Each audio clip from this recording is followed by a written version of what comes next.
Guess who has a cold again? Me. It's me. I have a cold. Guess I'm gonna be editing out a million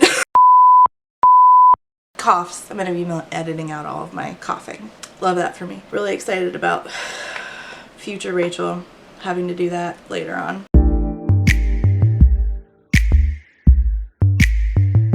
Hi, my name's Rachel, and today let's talk about asexuality and asexual rep in books. I was not planning on doing this video. Recently, one of my wonderful patrons, hi, asked me for recs of books with ace rep in them. And recently was Ace Awareness Week, or Ace Rep Week, Ace Week. And I was like, sure, here's a list, yada yada. I said which character. And I'm gonna do that here too. But I thought we should do a video with a smidge of discussion, because I got comments in my last video where I was discussing, well, not my last video, my video before last, where I was discussing incels, and oh my god, the comments, the amount of people that got muted in that comment section, I have no words. I have no words for you. I mean, I have some words, I'm just not gonna say them. But I had more than one person reach out in my comments to me and say similar things, who were not terrible people. And I wanted to sort of have a conversation about what they said, because all of them were ace, and also I want to talk about why we need ace rep in books and in other media, and how also this lack of ace representation is a problem in fundie culture as well. We're just gonna briefly touch on a couple of things and give some book recs,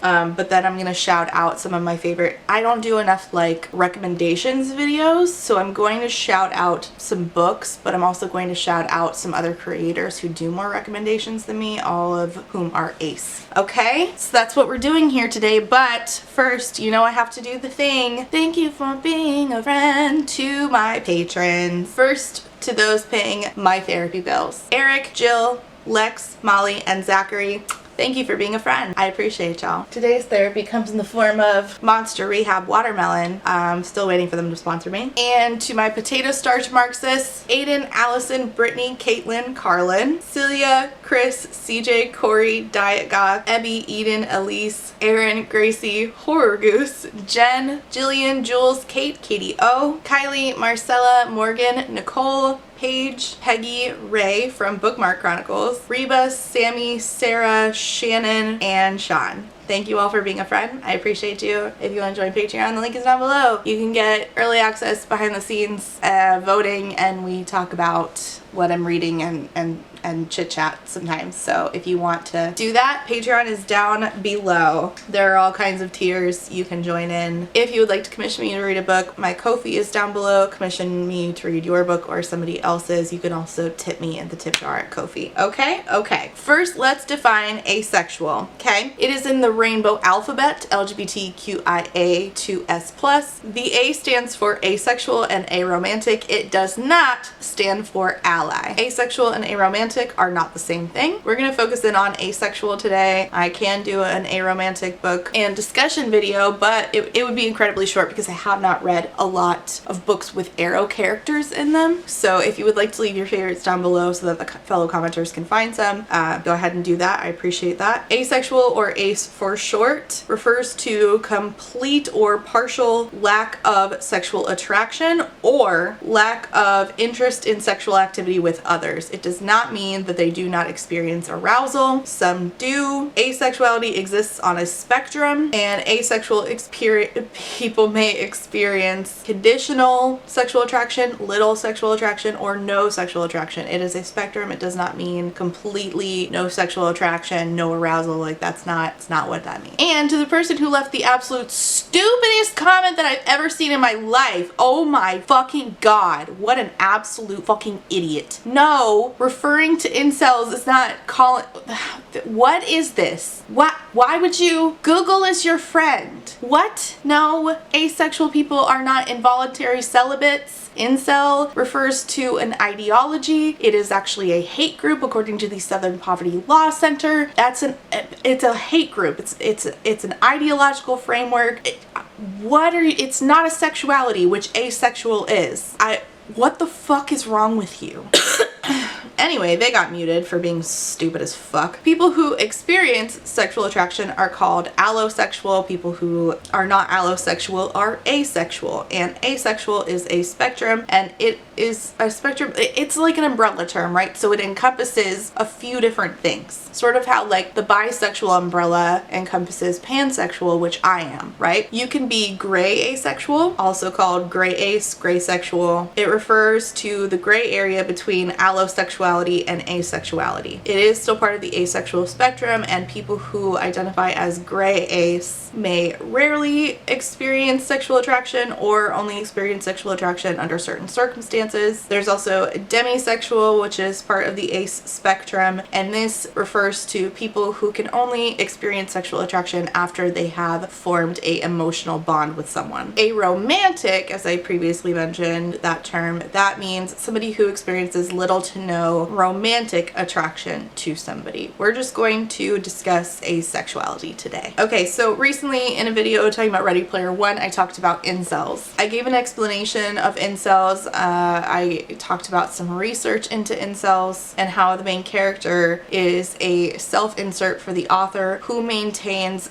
who holds up like some of the tenets of inceldom. Obviously, if you look at what he wrote into his book as well as what he's written outside of his book. So some folks who are ace watched my video, and a bunch of them joined in on a conversation that I didn't realize that we needed to have. While being any piece of the, rainbow alphabet comes with stigma, there's a particular stigma attached to being ace and arrow, and I hadn't really thought much about it until the commenters started to have a conversation about their experiences dating men that they think were holding up the tenets of the incel ideology. And I think that we should talk about it a little bit, because I think that if we talk about it, then we can understand why it's so important to have ace rep in books, and then we're going to talk about ace rep in certain books that I recommend. I'm not going to show you the comments because I didn't get permission from the commenters, but I want to point out pieces of them, just like verbiage, but I'm not going to show them on screen. Ace folks, particularly those who are assigned female at birth, face stigma when they are ace that they themselves might not even recognize as stigma, because society is so focused on allosexuality and men. Because of patriarchy, our society is riddled with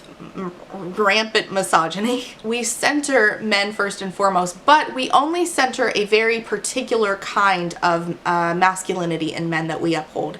Any man who does not fit that pinnacle of masculinity is seen as lesser than. And since allosexuality is seen as the default, the stigma attached to being ace is that society thinks that you are broken because you are not upholding that standard of sexuality. Combine this with misogyny and the centering of a particular kind of manly men, and what we see is that women and femmes who are asexual are told by men that they are not filling men's needs in the relationship and that they are broken. I've talked about the misogyny and fundamentalist Christianity too. I have a video linked to that below that I did, and how there's overlap between fundy culture and secular culture in this way, where they uphold this sort of same idea of what it means to be masculine. And this compulsory allosexuality is another way in which fundy culture and secular culture overlap, because both make sex the pinnacle of relationships, and two, make it that men's needs are centered, but only men that fit a very particular standard of masculinity that they uphold. I was surprised to see so many comments from people who were ace who realized that they had been in a relationship with a misogynist who, like an incel, thought that because they were in a relationship, they were owed sex. Allosexual men are centered in all things throughout society. Even books written by New Age purity culture peddlers, like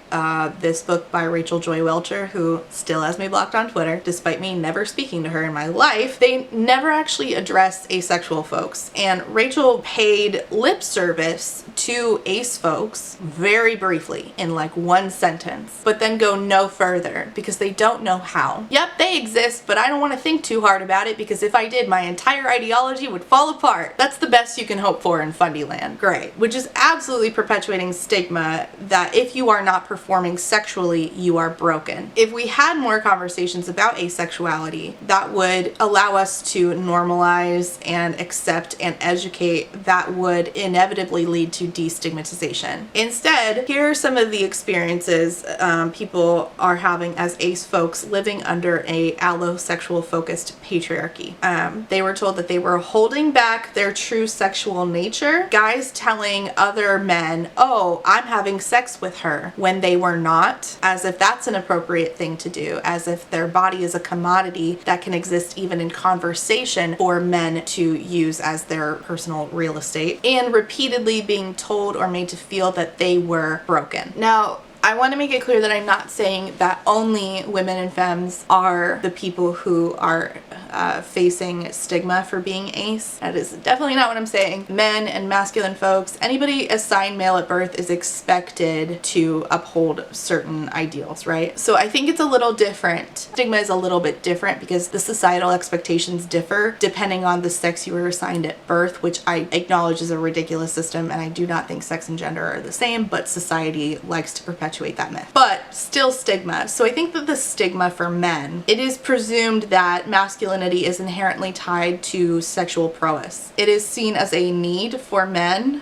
and Ernest Cline, like I talked about my video on incels, I was talking about Ready Player One. Ernest Cline shows that himself by saying in that poem he wrote about porn that guys need porn. That is a direct verbatim quote in a super misogynistic poem about porn that I'm just shocked by. Porn and sex are seen as a need of men, which presumes that women and femmes are expected to meet that need. So here we can see that the expectations create stigma when ace folks cannot fit into these rigid gender roles. Asexuality is seen as a failure to perform your gender that has been assigned to you, that society has constructed. Both of these performances, by the way, seek to, in the end, uphold what is basically like this very particular pinnacle of manliness. Men need sex in order to be a man, and women need to give men sex in order to make them feel manly. Men need to seek out just a ton of sex. They need to be allosexual, just like looking for sex all the time. The more sex, the more manly they are. And women and femmes need to perform their gender by meeting this so-called need so that their masculine partner can reach his pinnacle of masculinity. And books like Welcher's Purity Culture 2.0 can only ever give lip service briefly in one sentence to asexuality because gender roles are inherent to upholding purity culture both inside Fundyland and inside secular culture. Neither wants to reckon with the harm of gender roles, but for different reasons. If we were to stop viewing gender as binary and therefore not place upon entire groups of people these blanket expectations,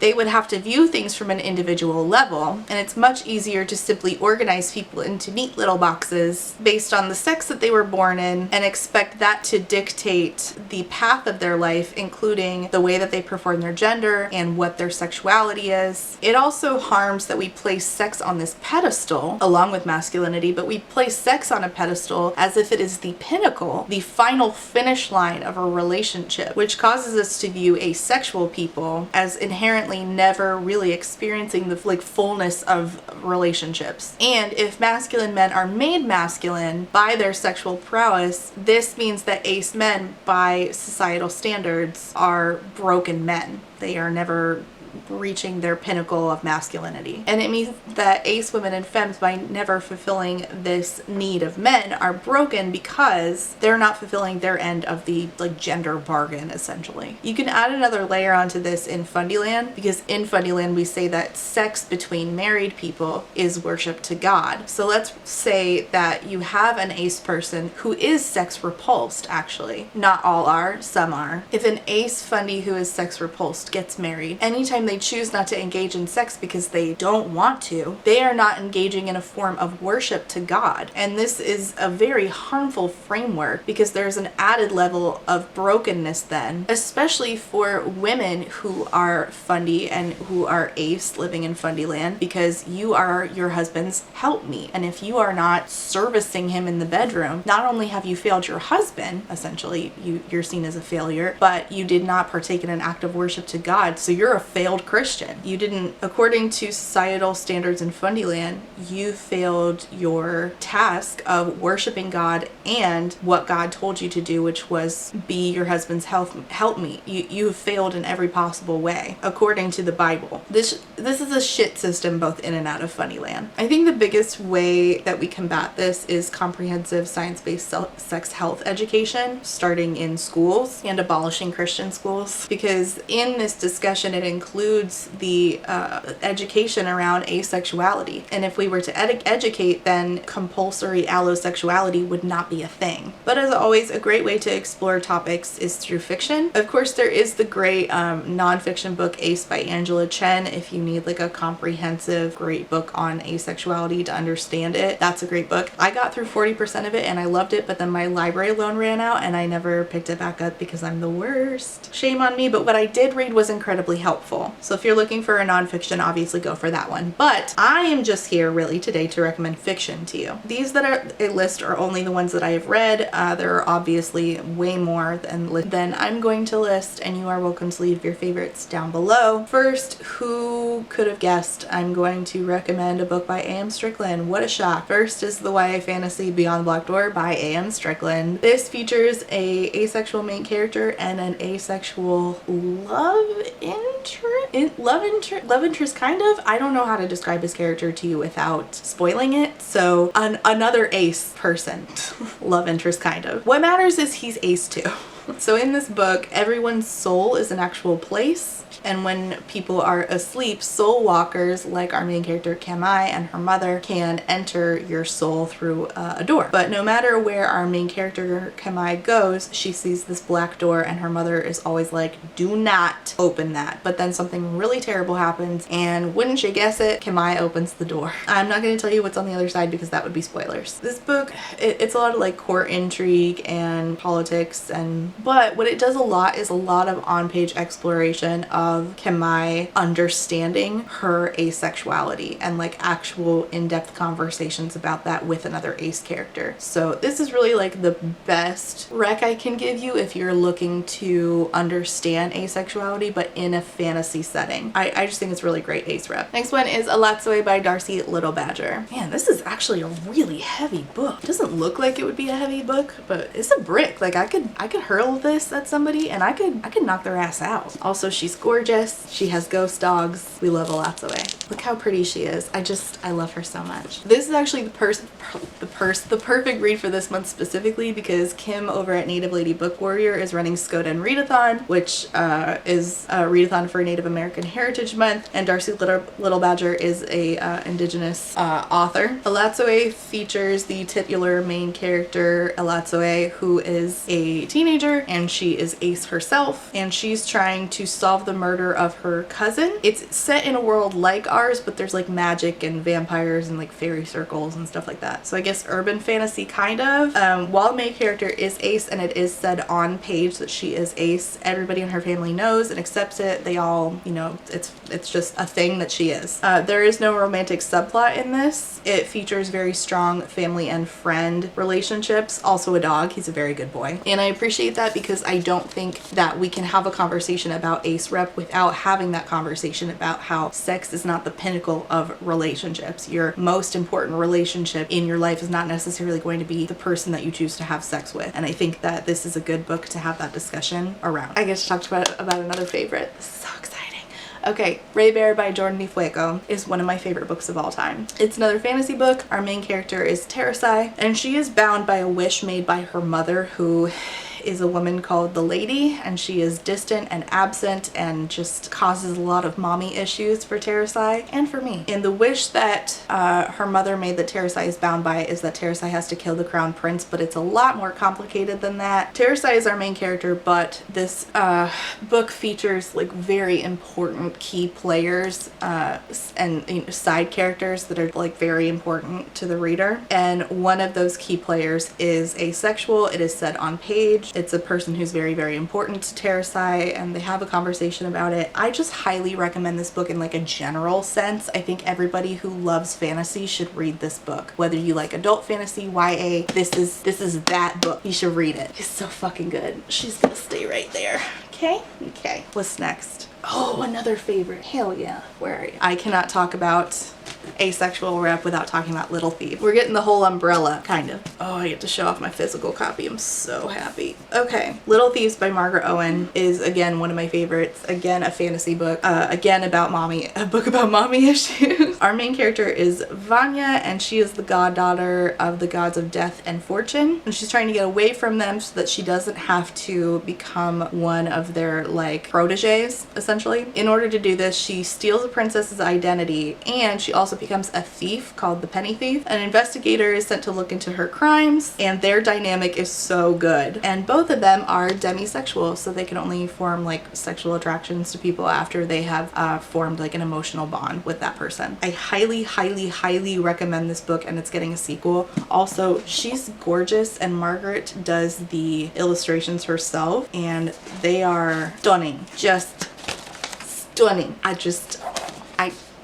I love her. Last rec I don't have a copy of. It's We Hunt the Flame by Hafsa Faisal. Again, it's fantasy. Can you tell that I don't read a lot of contemporary? I probably should. The rep in this is actually aromantic and asexual. So it's an aro ace important side character. This fact about them is not actually explicitly mentioned until book 2, but they exist in both books and they are a key player. They're actually my favorite character in the series. So even though the conversation doesn't come up, I think that it's still good rep because Kifa is Kifa, and she's in the book in both books, so highly recommend. She's such a badass. I love her so much. And it tells the story of Zafira, who is a legendary hunter who disguises herself as a man, and she does this in order to travel into a dangerous forest to feed her people. And it also follows Nasir, the crown prince, who is used by his father to be an assassin. Both of them end up, for different reasons, going on a journey to retrieve a magical artifact and end up teaming up with a few other folks, including Kifa.